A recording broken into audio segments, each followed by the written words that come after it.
prophète Ézéchiel, le chapitre 37.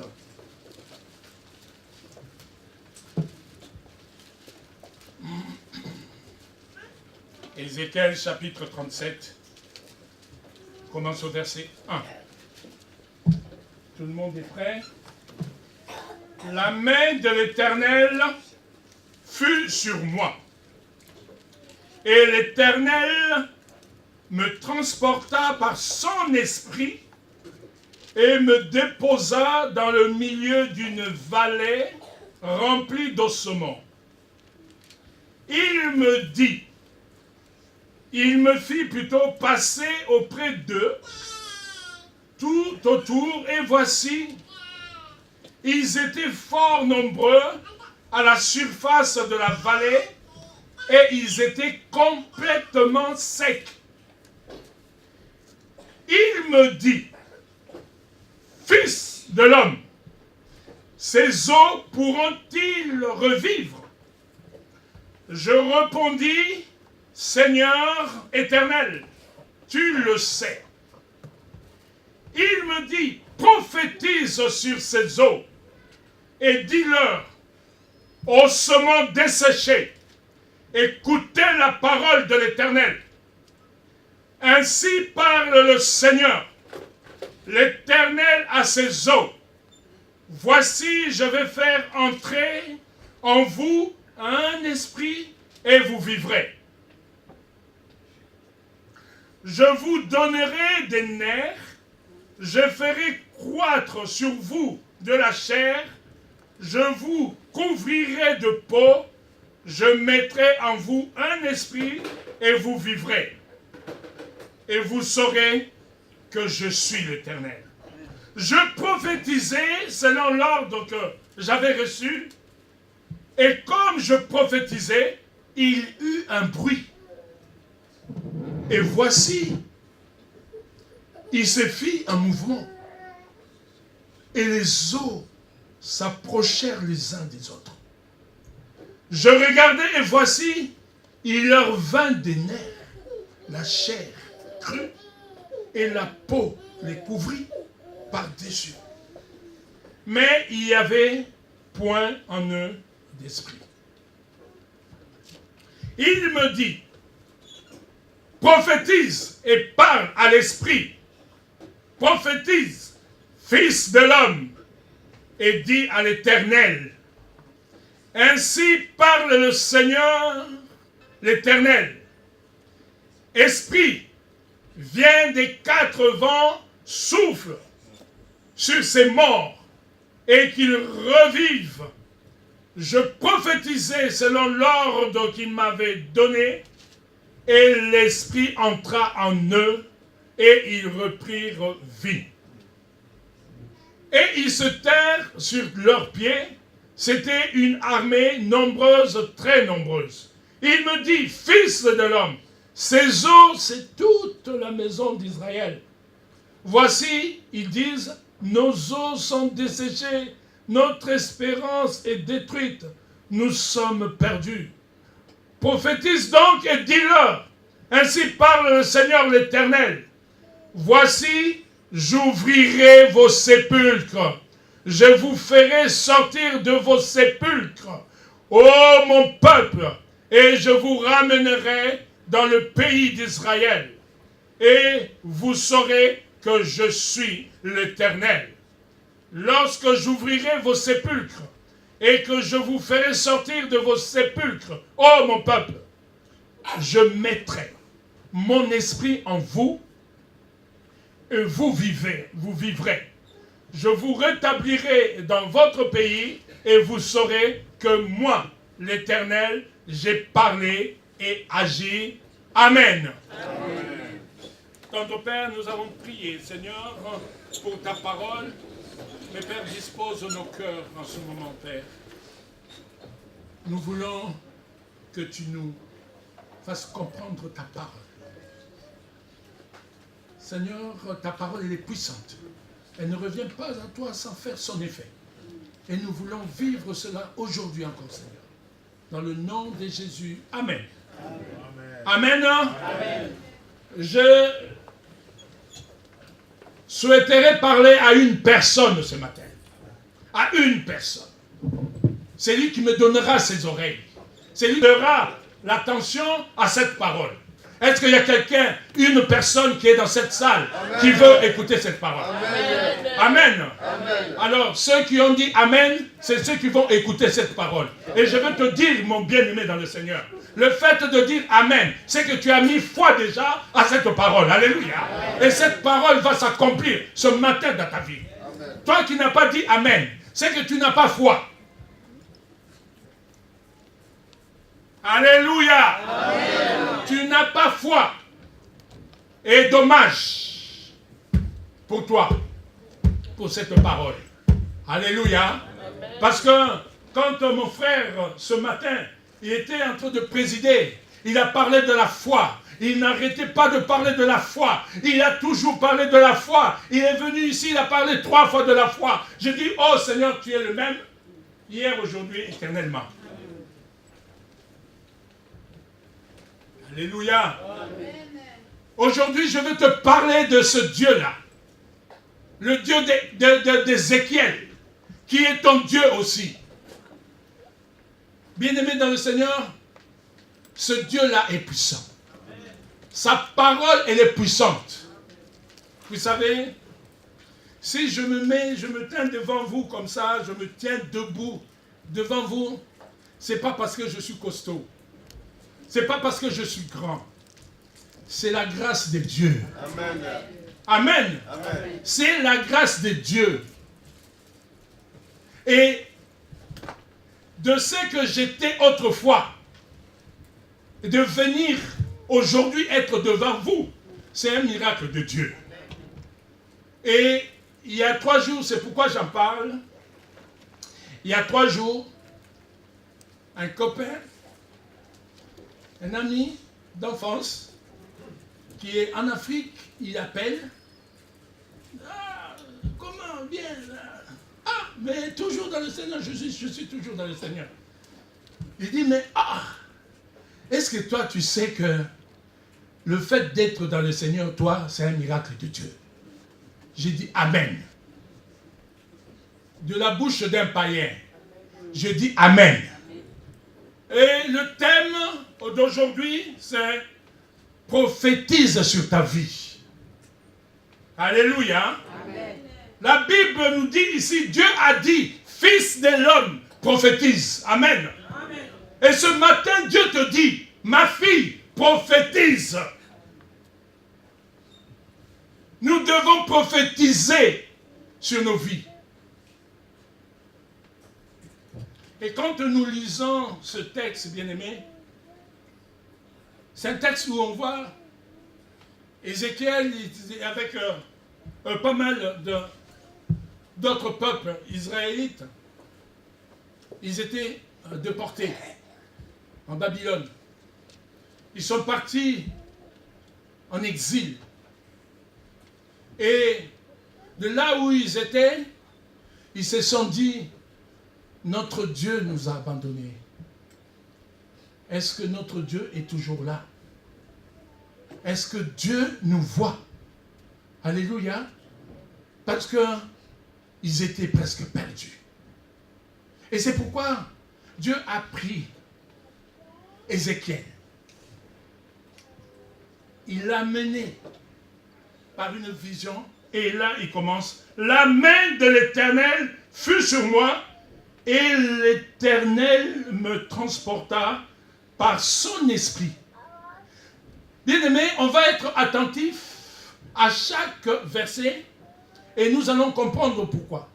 Nous commençons ici, la main de l'Éternel fut sur moi et l'esprit. Comment il est écrit cet esprit? Avec un E majuscule. Alléluia. Bien-aimés dans le Seigneur, la Bible nous dit que c'est l'esprit de Dieu qui emmena Ézéchiel là où il y avait des ossements. Et là, c'était une vallée d'ossements. Une vallée, c'est un espace entre 2 montagnes. 2 grandes montagnes, donc le bas, c'est là où c'est la vallée. C'est ce qu'avait chanté notre sœur, celle qui nous a quittés, la sœur Marie Nissamou, que son âme repose en paix. Elle a chanté la vallée de Baka, la vallée de désespoir, la vallée de pleurs. Toi aussi, bien-aimé dans le Seigneur, tu es peut-être dans cette vallée-là. Peut-être ce matin, tu te trouves dans cette vallée. Tu as des problèmes, bien-aimé, c'est ça ta vallée. Tu n'arrives plus à t'en sortir, c'est ta vallée. Tu vis une pauvreté que tu ne comprends pas. Je suis payé, mais pourquoi je vis cette vie? Tu es dans une vallée. J'ai des enfants, mais mes enfants sont des voyous. C'est une vallée. Alléluia. Amen. Mes enfants se comportent comme des voyous. C'est dans la vallée. Pourquoi je ne réussis pas? Pourquoi je n'arrive pas à faire ceci, à faire cela? C'est pourquoi, bien-aimé, nous allons comprendre ce matin que tu dois prophétiser sur ta vie. Et prophétiser, c'est parler de la part de Dieu. C'est déclarer. Alléluia. Déclarer. C'est pourquoi il a dit prophétise, déclare. Les ossements dans la vallée, c'est le désespoir. Tu vis le désespoir. Ça va faire des années. Tu ne sais plus qu'est-ce qui t'arrive. Tu ne comprends plus où va ta vie. Tu as comme l'impression qu'il y a l'impasse devant toi. Tu cherches un enfant, mais tu ne trouves pas d'enfant. Tu cherches une femme, tu ne vois aucune femme. Là aussi, c'est notre enseignement. Peut-être toi, tu cherches une femme parfaite. Il n'y a pas de femme parfaite. Alléluia. Amen. Tu cherches un homme et tu n'en trouves toujours pas. Tu te lamentes. Tu pleures dans ton cœur. Tu pleures dans ton cœur. Il y a des blocages dans ta vie. Tu es malade. Les médecins ont déclaré déjà, ta maladie est incurable.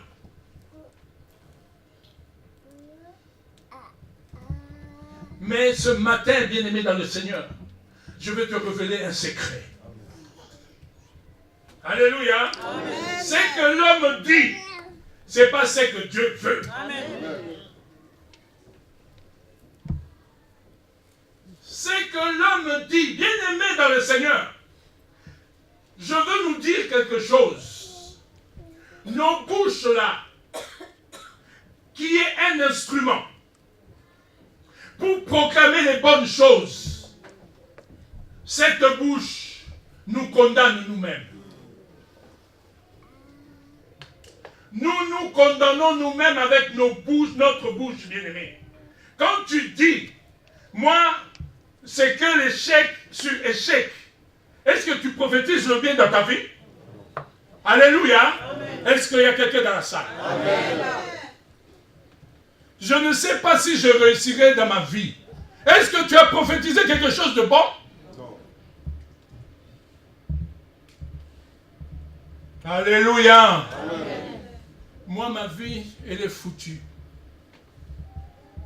Mes enfants, c'est pas la peine. Je ne sais pas s'ils réussiront un jour dans leur vie. Tu prophétises déjà le mal à tes enfants.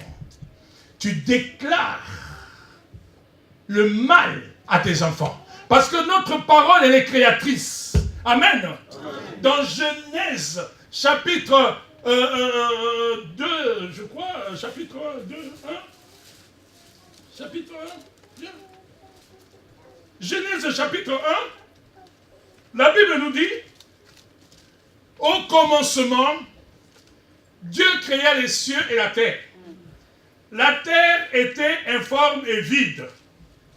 Il y avait des ténèbres à la surface de l'abîme.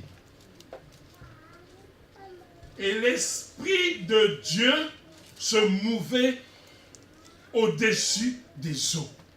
Il n'y avait rien, bien-aimé, dans le Seigneur. Il y avait un vide.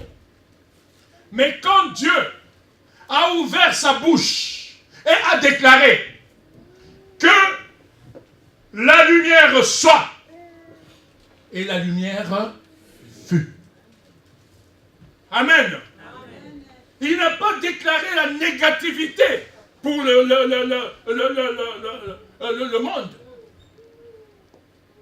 Il a déclaré que la lumière soit, et la lumière fut. Parce qu'il est la lumière. Mais qu'est-ce que nous déclarons, nous, dans nos vies? Qu'est-ce que tu déclares dans ta vie? Qu'est-ce que tu prophétises pour ta vie? Est-ce que tu acceptes la situation à laquelle tu es là? Tu veux vivre cette situation? Mais jusque quand tu vas la vivre? Si tu ne te lèves pas. Amen, amen. Amen, amen. Amen. Je veux parler à une personne ce matin. Que cette personne, quand elle sortira d'ici, saura que mon Dieu est l'Éternel.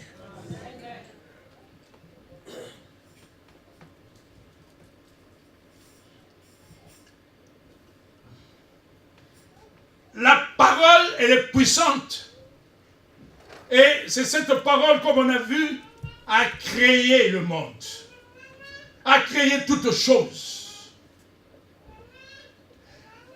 Les médecins peuvent dire ce qu'ils veulent. Mais bien aimé dans le Seigneur, tant que la parole, elle reste créatrice, c'est cette parole qui prime. Amen. Amen. Mais il faut la foi pour que cette parole soit créatrice. Dieu n'a pas hésité. Il a dit que la lumière soit. Et la lumière fut. Pas est-ce que la lumière peut apparaître? Est-ce qu'on peut voir la lumière? Non. Parce que tu ne sais pas.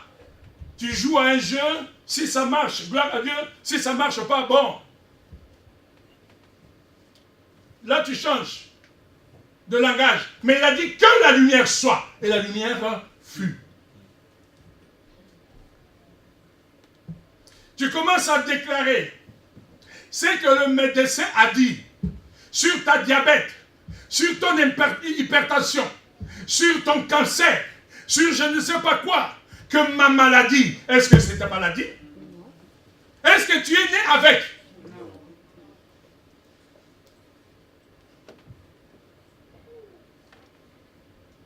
Moi, j'ai mon fils. C'est mon fils. Moi-même, je sais que j'ai cherché et je l'ai trouvé.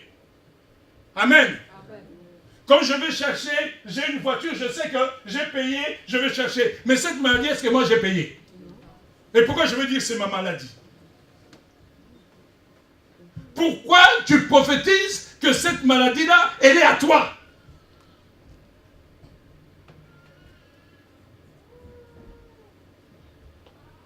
La foi vient de ce qu'on entend. Et ce qu'on entend vient de la parole. Alléluia. Ta parole négative, ça reviendra à tes oreilles. Et tes oreilles va soit naître une foi, une vraie foi, ou une foi qui diminue. Et quand tu parles, tu as une parole qui donne la vie. Tes oreilles vont écouter. Parce que cette parole-là, comme on dit,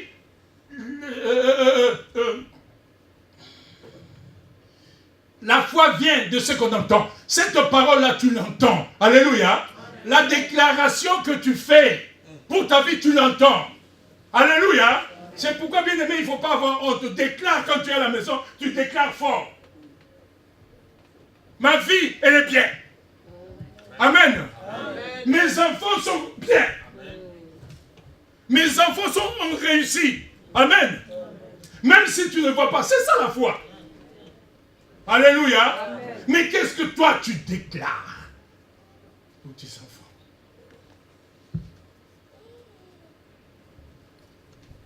Vous savez,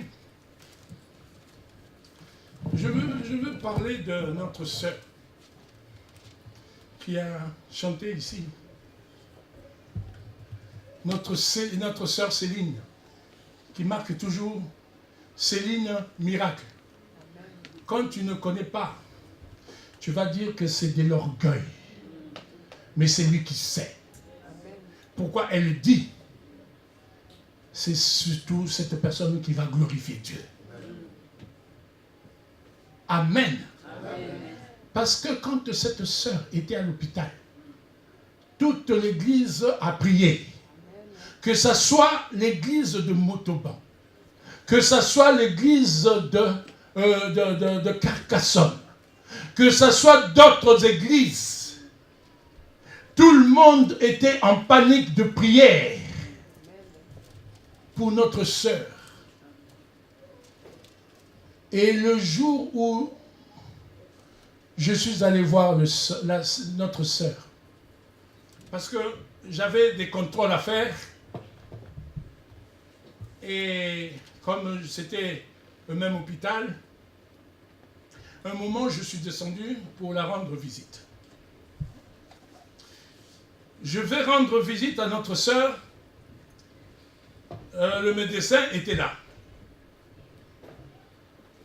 Il demande, vous êtes qui? Je suis son pasteur. Et il m'appelle à côté. D'abord, avant de m'appeler à côté, il soulève le drap qui couvrait le corps de notre sœur. C'est-à-dire, regardez. Elle a fermé. Il a fermé. Il m'a pris à côté. Il m'a dit, elle ne passera pas cette nuit. Demain, vous ne la verrez plus. Parce que telle qu'elle est là aujourd'hui, c'est sa mort. Ça, ce n'est pas qu'on m'a raconté. C'est le médecin qui la suivait, qui me dit, aujourd'hui c'est fini. Elle ne vivra plus. C'est pourquoi le médecin, normalement, il n'a pas le droit de montrer le corps d'une autre personne. La déontologie ne le permet pas de montrer le corps. Mais parce qu'il savait dans sa tête, il savait dans son intelligence que c'était la fin, que cette sœur allait mourir. Donc il a dit, même si je montre, la finalité c'est la mort. Et je lui ai dit, alléluia, je lui ai dit, je sais que nous avons prié. Ce n'est pas de l'orgueil, c'est ce que j'ai dit. Amen. Elle ne mourra pas. Amen. Alléluia. Je suis hospitalisé, j'avais l'étiquette qu'on met sur le bracelet là. J'ai dit, vous voyez l'étiquette là? Je suis au 4e. H1. Mais demain je viendrai. Amen. Et je sais qu'elle ne mourra pas. Amen. Elle me dit, ça c'est vous. Alléluia. Amen. Je suis rentré, c'est là où nous devons faire attention au diable. Amen, bien-aimés. Nous devons avoir une foi ferme. Là, l'ennemi commence maintenant, au moment où je suis en train de monter, il commence maintenant à me souffler. Ah, tel que tu l'as vu vraiment là. Tout ce qui est en train de sortir là. Et que le médecin a dit qu'elle allait mourir. Toi, tu dis qu'elle ne va pas mourir. Est-ce que toi, tu es médecin? Je commençais à me poser la question. Ah, mais tel que j'ai vu aussi la sœur. Bien aimé, je vous dis la vérité.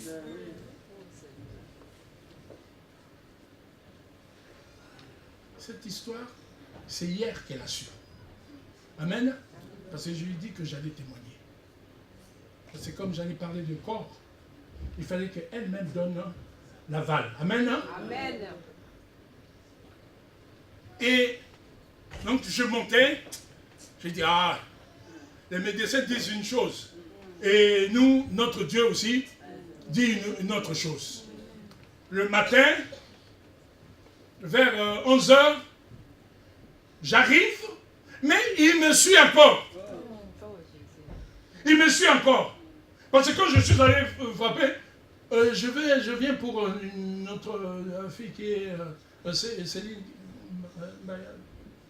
Ah non, ah non. Je vois seulement ah non. Oh, ah non quoi? Ah non quoi? Ah non, non, non, elle a été transportée parce que tout est revenu normal et c'est pourquoi elle a été transférée à un autre hôpital. Alléluia! Amen! Bien-aimé dans le Seigneur, n'aie pas peur de ce que te dit le médecin. N'aie pas peur de ce que va dire ta tante, de ce que va dire ton oncle, de ce que va dire ton père. Si c'est pour te maudire, tu as un Dieu qui est puissant. Amen. Toi, tu prophétises sur ta vie. Est-ce qu'il y a quelqu'un dans ça?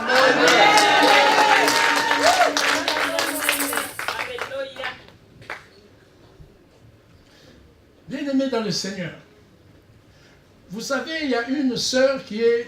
Elle n'est pas là aujourd'hui. Notre sœur Mado. Mado Fida. Qu'on appelle Mado Fida. Amen. Amen. Cette sœur, il y a des années. C'est une sœur qui avait beaucoup de moyens. Elle avait beaucoup d'argent. Après, elle est tombée malade. Elle est rentrée dans un hôpital. Et quand elle est rentrée dans cet hôpital, elle n'avait personne qui allait lui rendre visite. Il y avait deux, trois personnes qui allaient lui rendre visite. Et quand on a su, on est allé lui rendre visite. On va rendre visite à notre sœur. Je suis rentré, je suis ressorti, j'ai dit à ma marraine, à mon épouse, toi tu ne rentres pas. J'ai dit, toi dans cette salle, tu ne rentres pas. Tel que j'ai vu cette sœur, tel que je te connais, tu vas faire des insomnies, tu ne vas plus dormir. La sœur, elle était transformée de visage. Il y avait des fils de partout. Les fils de partout, c'est comme si on ouvre ce boîtier, vous allez voir des fils qui sortent de partout, des fils, des amplis, de micros. Et elle avait des fils de partout. Et puis le visage transformé. Ah, Seigneur. Le lendemain, on repart. C'est là où le médecin va dire. Je vois qu'il n'y a pas trop la famille qui vient rendre visite, mais le fait que vous veniez tout le temps, vous êtes venu 2-3 fois, est-ce que c'est possible de lui amener des habits? Parce que cette nuit, c'est la fin. Nous allons débrancher. C'est la sœur Mado qui est là, qui est avec nous ici. Elle peut vous témoigner ça. Le médecin dit, pour elle, c'est fini. Elle ne va plus vivre. Mais effectivement, quand tu regardes cette sœur, la façon dont elle était dans ces machines-là, la façon dont elle était transformée, tu te disais, oui, effectivement, elle ne vivra plus. Amen, hein? Amen. Et le médecin a dit non, amenez quelque chose, parce qu'elle n'arrivera pas demain, ce ne sera pas possible. Je dis, bon, Seigneur, toi tu connais. Je partais et l'Esprit me dit, laisse ta Bible. Amen. Je dis, ah Seigneur. C'était la Bible que j'avais. J'ai pris ma Bible. J'ai laissé au chevet de la sœur Mado. Et le médecin qui dit, qu'est-ce que vous faites? J'ai dit, ça, je le laisse là. S'il faut récupérer, demain je viendrai récupérer comme vous dites, elle sera morte. Je viendrai récupérer demain.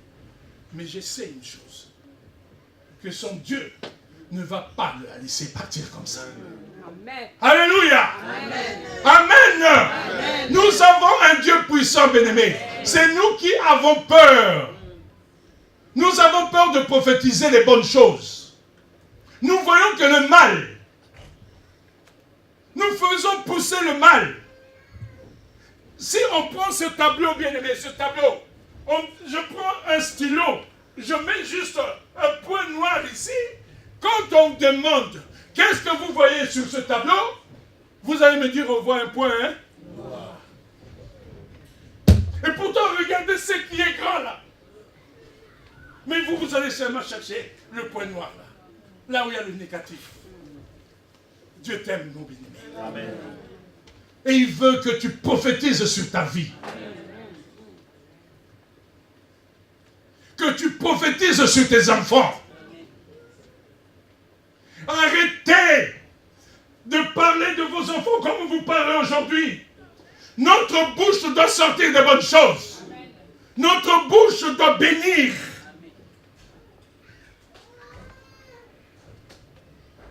Toi qui es malade aujourd'hui, c'est pas moi qui vais prier pour toi, mais c'est toi qui vas prophétiser pour ta vie. Amen. Tu vas prophétiser pour chasser cette maladie, pour que les ossements puissent avoir vie, après qu'ils puissent avoir les nerfs, après les nerfs la chair, et après la chair la peau. Et après la peau, l'esprit. Bien-aimé dans le Seigneur, quand j'ai parlé de l'esprit, vous allez voir que dans au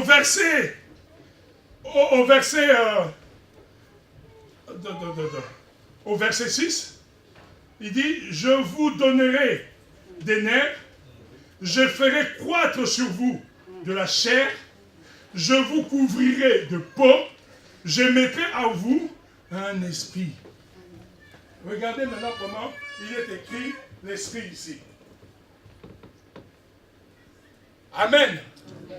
Ici l'esprit, un petit E. Et nous allons voir encore plus loin. Et quand il a fait ça, la Bible dit que quand Dieu a demandé à Ézéchiel de prophétiser sur les eaux. Et il va d'abord demander à Ézéchiel. Il dit, Fils de l'homme, ces eaux pourront-ils revivre? Alléluia. Amen. Dieu demande, Ézéchiel, est-ce que ces eaux-là pourront-ils encore revivre? Parce que la Bible nous dit, les eaux qui se trouvaient dans cette vallée, ce n'étaient pas les eaux de hier, ce n'étaient pas les eaux d'avant-hier, parce qu'il y a eu un peu de la chair, mais ces eaux-là sont secs. Alléluia. Amen. Les eaux étaient secs. Est-ce que la personne à qui je parle aujourd'hui, est-ce qu'elle est là? Amen. Amen. Amen. Amen. Les ossements étaient secs. Donc ça dit, le problème là, ça dure. La maladie, ça dure. Condamné avec les comprimés, bien-aimés. Ce matin, alléluia. Amen. Je vais prophétiser aussi pour moi. Parce que la parole de Dieu, c'est pas seulement comme moi je vous prêche. Moi je suis. Non, cette parole est pour moi aussi. Amen. Alléluia. Amen. Je vais prophétiser aussi pour ma vie. Il dit, Fils de l'homme, prophétise. Prophétise sur ces eaux et dis-leur, ossements desséchés, écoutez la parole de l'Éternel. Écoutez la parole. Cette parole qui va sortir de votre bouche. Cette parole que vous allez déclarer ce matin de votre bouche, c'est la parole de Dieu. La parole de l'Éternel. Aujourd'hui, moi, je ne prierai pas pour toi. Parce que tu es toi-même acteur aujourd'hui. Tu es toi-même acteur de ta vie aujourd'hui. Toi, tu connais mieux ta vie que moi. Tu connais tes problèmes plus que je connais. Alléluia. Si Dieu connaît tes problèmes, toi-même tu connais tes problèmes aussi. Et tu connais tes faiblesses. Tu veux abandonner ces faiblesses. Tu n'arrives pas. Prophétise que ces faiblesses partent au loin de toi dans le nom de Jésus. Amen.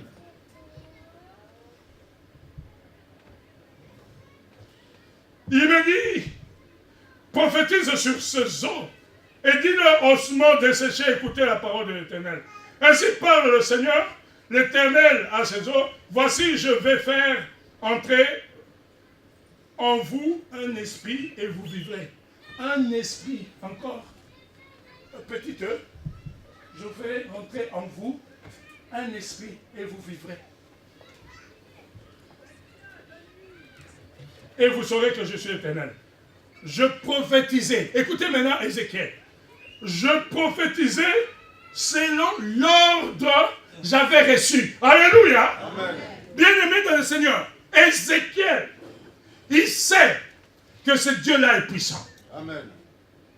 Même la question que Dieu avait posée, est-ce que tu crois que ces ossements-là peuvent avoir vie? Heureusement, il était sage. Il a dit, hey, Seigneur, toi tu sais. Alléluia. Amen. Seigneur, toi tu sais. Parce que toi, si tu veux faire quelque chose, tu fais. Mais toi, tu sais que si ces ossements-là, ce qui est mort là, ce qui est sec, si toi tu veux donner la vie, tu donneras vie. Tout ce qui est desséché dans ta vie, Dieu veut donner vie aujourd'hui. Amen. Alléluia. Amen. Les blocages, bien-aimés, que ce soit le blocage de la famille, que ce soit le blocage de je ne sais pas tout, Dieu veut redonner vie à ta vie. Amen.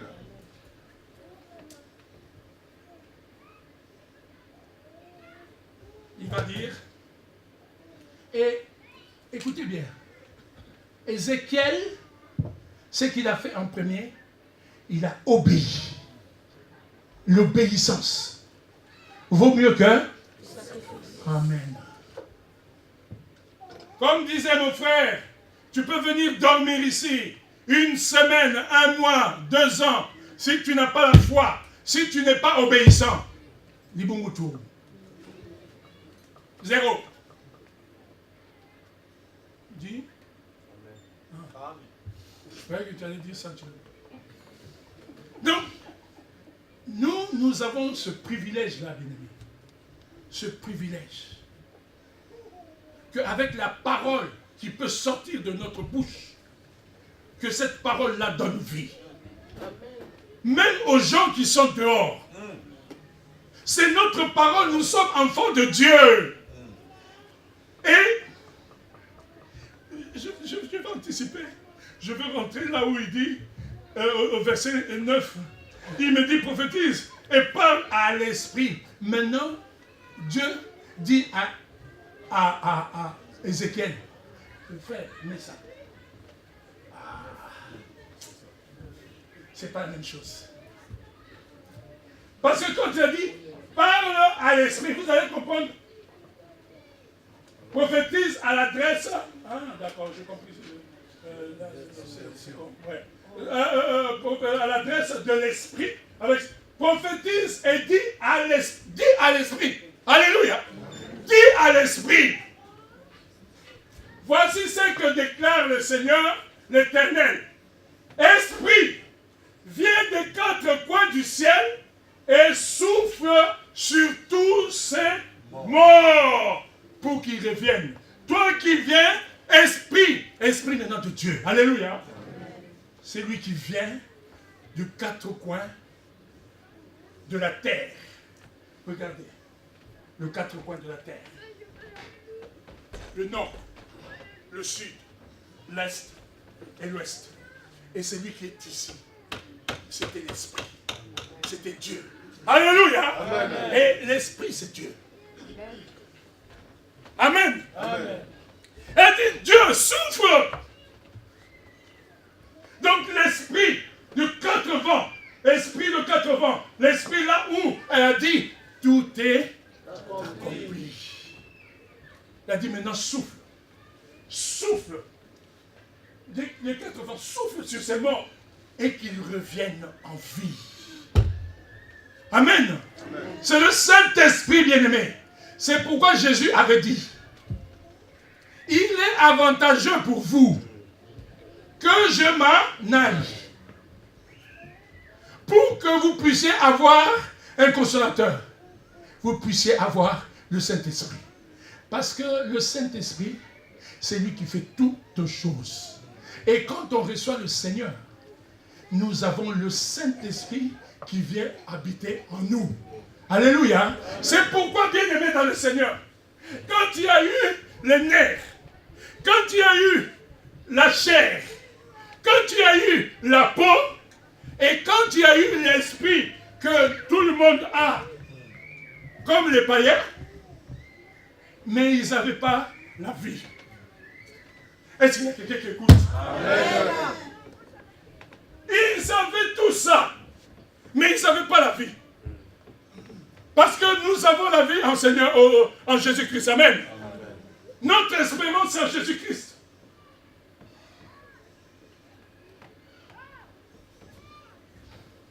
Il va plus loin, il va dire.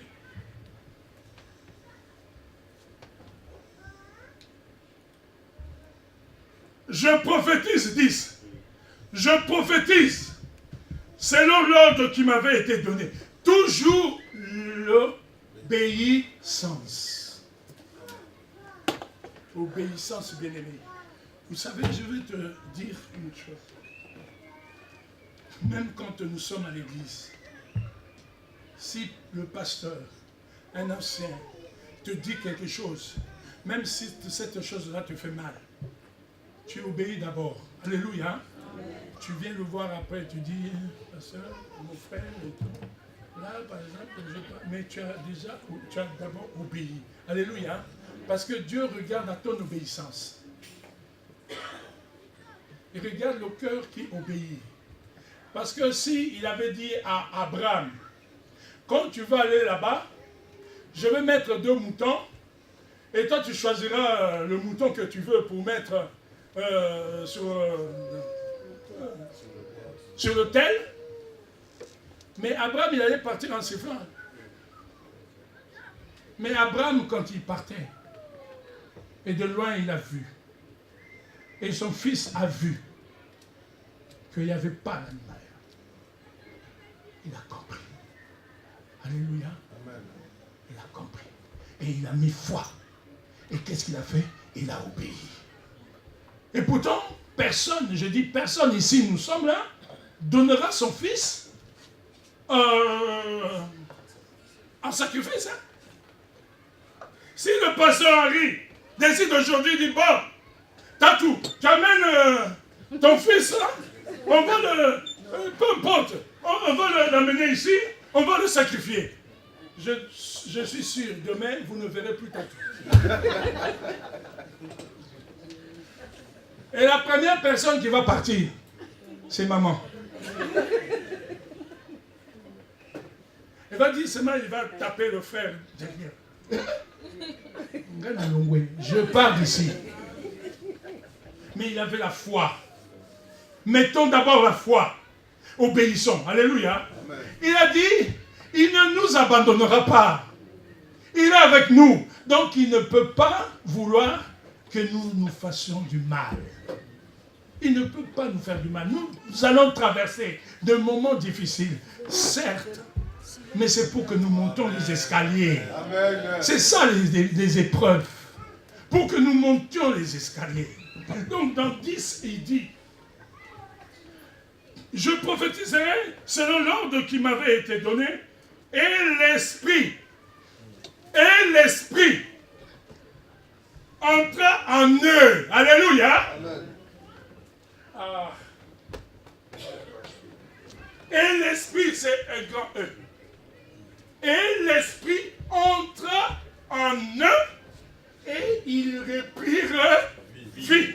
Nous, notre vie, bien-aimée, si nous sommes ce que nous sommes, parce que le Saint-Esprit est en nous.